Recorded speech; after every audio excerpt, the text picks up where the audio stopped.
Hey, it's Chris, and this year I want to do a better job of making Daily Tech, this channel, a community where we can get together and talk about, as Apple fans, as tech fans, our favorite products. And that's why I'm really excited about an article that I saw in Business Insider talking about what we could expect from Apple in 2019, and I wanted to give you my take. First of all, I'm really excited about this subject because for the last couple of weeks, it seems like everything talking about Apple has just been super negative. It focuses on the stock price and just how Apple is doomed. And you know what?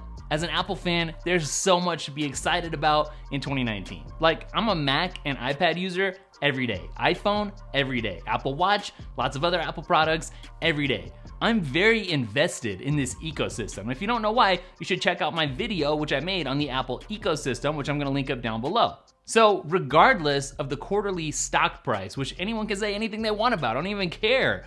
I'm excited heading into 2019 for what's new with Apple. Oh, really quick before I get any further, a lot of people on a bunch of different social networks, including YouTube here, have been asking me about that custom wallpaper that I made on the iPad Pro that was in the thumbnail for last video. I'm gonna link that up like I told you that I would down in the description today, so go look for it. Okay, so how do we collectively even have any idea what's gonna be on the menu in terms of what Apple's about to roll out in 2019? Well, the article actually states this really well. Apple never comments on future products. Actually, they almost never. But thanks to a robust ecosystem of journalists, analysts, and rumor mongers, we can put together a pretty good preview of what to expect from Apple in 2019. Obviously, from years past, we kind of have a framework of what we know Apple announces and when. So what we can do is kind of guess at what might be coming this year, and of course those guesses could be wrong. We don't know for sure what is absolutely coming, but still it's fun to guess, so we are gonna guess. And I'm gonna start things off with some of the less obvious stuff. The most exciting new product Apple could launch in 2019 is a pair of high-end over-ear headphones. I'm starting off with this because it's fresh, it's new, and based on how awesome AirPods are, I think this is something that we can all get really excited about. So basically, what if you combine all the features everyone loves about AirPods, automatically on and connected, one-tap setup, seamless switching between devices, with over-the-ear noise-canceling headphones with possibly ridiculously good sounding audio, kind of like the HomePod. Like, look at Microsoft Surface headphones. Those look amazing. I would love to see Apple's version. Apple owns Beats already, but presumably these would be Apple branded rather than Beats branded, and I think that makes sense. Beats is its own thing, really, and honestly, just being honest, I would rather have just pure Apple headphones. In October, an analyst predicted that Apple would release a new iPad model with a smaller screen, a revival of the iPad mini, which was last updated in 2015. It's expected to be a low-cost iPad with a screen about 8 inches big. This could be pretty exciting, at least I think so, because I like the iPad mini. It's really a chill device. If you need to just read or you want to watch some YouTube, you can grab it and go hang out and relax. It's a good size. But the thing is, it's really underpowered right now in 2019. It's so underpowered right now that sometimes it's a struggle for me to even pick it up and use it because I'm used to the iPad Pro. When I go pick this up and just do something simple like scroll and I see that stutter, it's hard. Personally, I could not get by on just the iPad mini, at least in this current form factor. I'm way too used to the iPad Pro and everything that it allows me to do. And this, on the other hand, is really more of a consumption device, but that's cool for what it is. I think it's really more of an extra device for most people, but I think a lot of people would really love to see this update. Apple makes its own cases for older iPhones that effectively increase the battery life of the device at the expense of thinness. But it's never released one for the new 10 series devices, including the iPhone X and the iPhone XS. But 9to5Mac found hints inside Apple code that the company is working on these products and they could be released soon. To be honest, I really don't like battery cases. Sometimes they're just a necessary evil.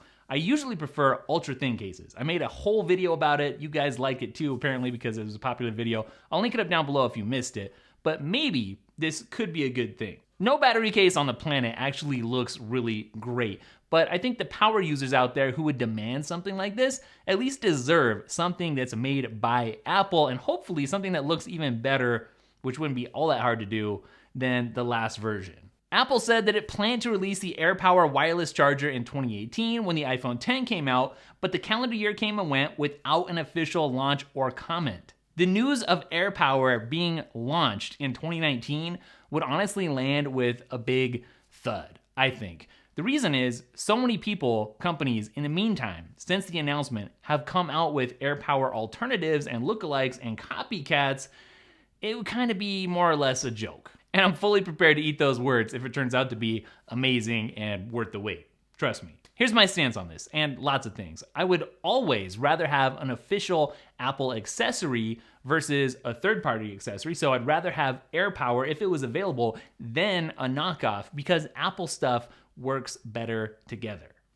Period. Apple has said that it's going to release a new pair of AirPods with wireless charging, but there are next generation versions with additional features in the works too, including noise cancellation and water resistance. But the new AirPods will probably get a price increase at the same time. I love AirPods. I absolutely love them. So a new version is beyond exciting. Of course, if the new AirPods include wireless charging, it's totally possible that they're waiting for AirPower to come out first or finish up getting developed so they can release them both at the same time. Wireless AirPod charging would be cool, definitely. But to me, the coolest thing in this potential news is noise canceling, because right now, AirPods let in a lot of outside noise. And forget noise canceling. Right now, they're not even very noise isolating. So this one feature I think would make whatever you're listening to, especially music, sound so much better. The number of rumors on the new Apple Watch models is surprisingly light, but expect new versions alongside the iPhone launch in September. Last year, the Apple Watch with the Series 4 got a pretty big redesign, which is a big deal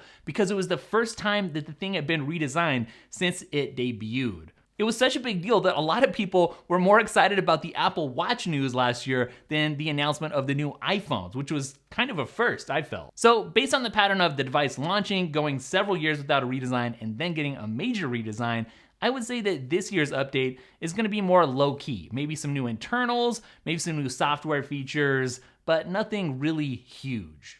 According to Ming-Chi Kuo, an analyst for TF International Securities with a track record of correctly predicting upcoming products, Apple looks poised to release 3 new phones with the same screen sizes and bodies as the current models. They're expected to have updated processors, potentially a triple lens camera, and a new kind of sensor that would allow the rear camera to sense how far away it is from walls and other objects.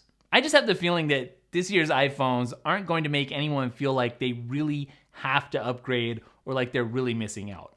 I hope I'm wrong, but that's just my honest guess. I'm not an analyst, I don't work for Apple, I know nothing more than you do, but I kind of have this feeling that it might be like 1 to 3 years away, at least, before we really see another iPhone with some features that could really blow us all away. You have some bad news for Apple that it's selling less iPhones. We reached peak iPhone, there's problems in China, there's the battery upgrade program where people don't have to buy a new phone as often. It's not the end of the world. But at the same time, I'm guessing that people inside Apple are working really hard on some sort of new strategy, and that can't happen just overnight.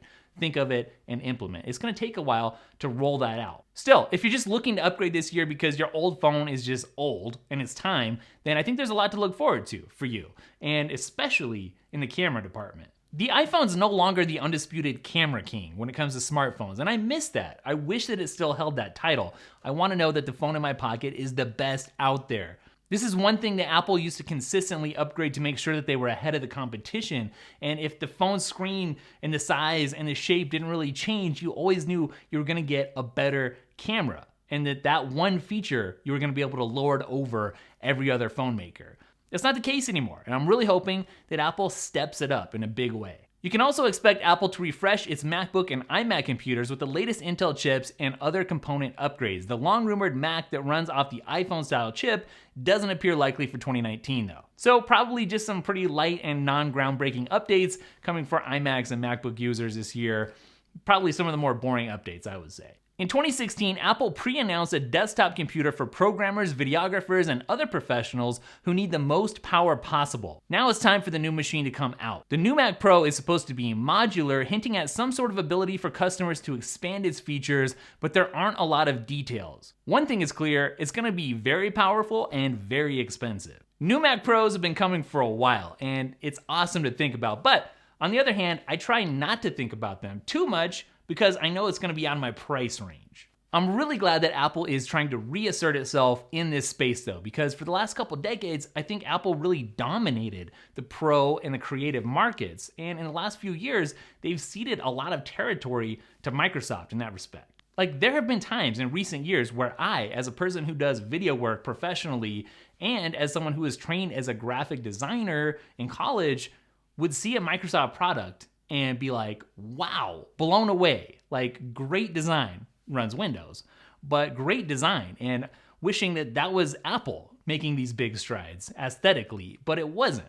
That's kind of disappointing. So I'm glad that Apple's coming back. I'm glad there's gonna be more power. I hope that the design is something truly spectacular. Alongside the new Mac Pro, Apple said it was gonna release a new display with the Headless Desktop. Unlike some other things on this list, this is not something that we have to guess about. Apple already announced it, they said it's coming, and frankly, I'm really excited about it. Apple's displays have always had the best design, and those Pro LG displays that we've all been asked to use in the meantime just look like PC displays from the last 2 decades. The design is kind of awful, actually, in my opinion. It's just, bleh, utilitarian. So Apple got rid of the Thunderbolt display back in like 2016, I believe, and so it's been a couple of years since we had a standalone display. It was very iMac looking. I hope that we can kind of move forward and past that iMac standalone display look.